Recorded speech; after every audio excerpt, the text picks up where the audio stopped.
The Audi Q5, Audi's bestseller, is a massive deal in the US. Over 1.6 million first-generation Q5s hit the road, and more than a million second-generation models are out there right now.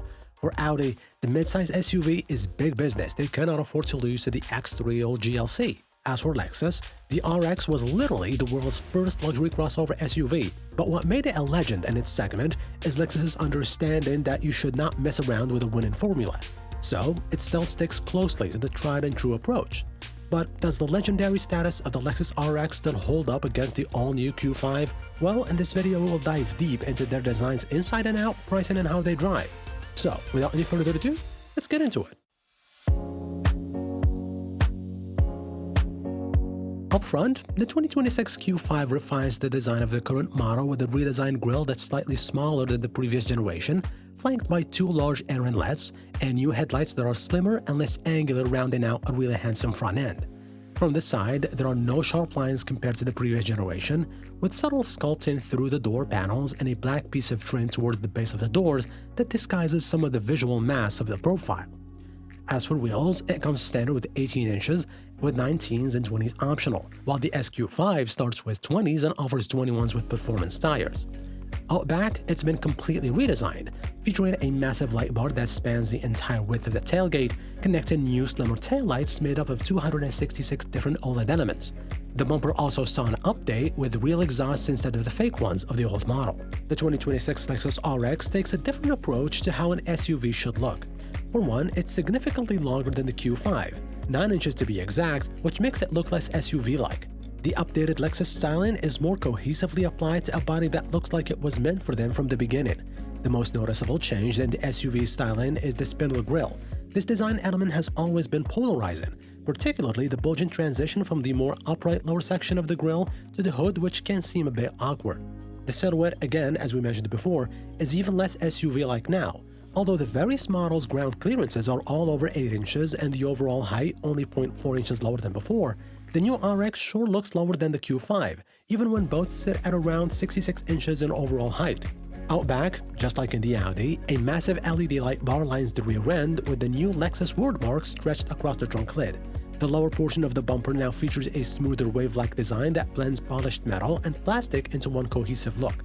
Overall, the Lexus RX always looked good and it continues to be a timeless design, but the new Q5 is definitely giving it a run for its money.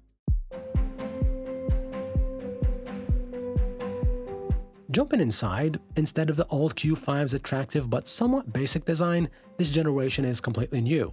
There is a layer of luxurious materials that extends from one door across the dash and to the other door to provide the cabin with a sense of coziness. Then, there is the digital stage, which supports an 11.9-inch version of Audi's digital cockpit and a 14.5-inch touchscreen. A third 10.9-inch passenger display provides entertainment that lets the passenger input navigation or watch YouTube videos, for example. The new screens are a big change from the 2024 model, so they had to redesign the dashboard. The vents are now slimmer, but the worst change is that the physical climate controls are now integrated into the screen, which is a massive downgrade from the previous generation. In addition, the steering wheel's buttons are now capacitive.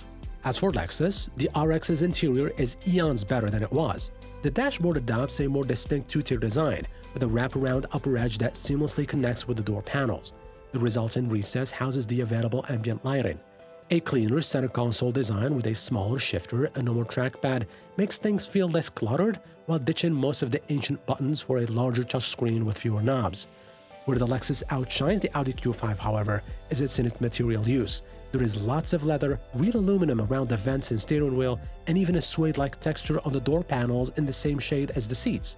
As for infotainment, standard on the base and premium trim is a 9.8-inch touchscreen, but the rest of the lineup runs a massive 14-inch display.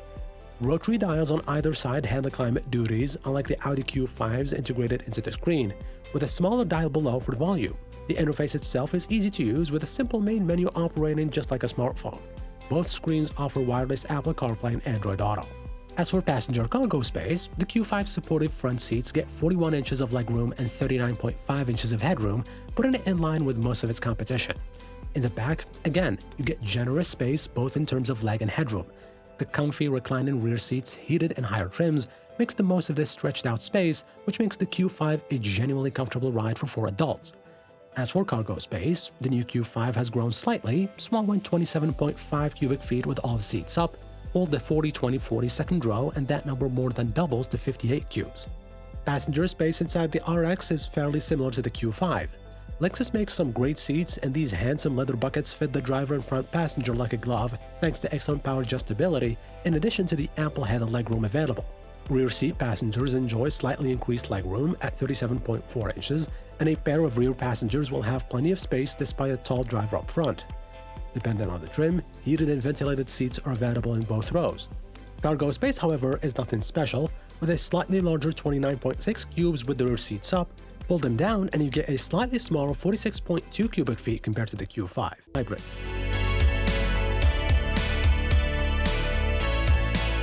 So which one should you choose? Well, this is a tough one because I prefer the RX on the outside, but find the inside of the Q5 better looking even if it doesn't use the best materials throughout.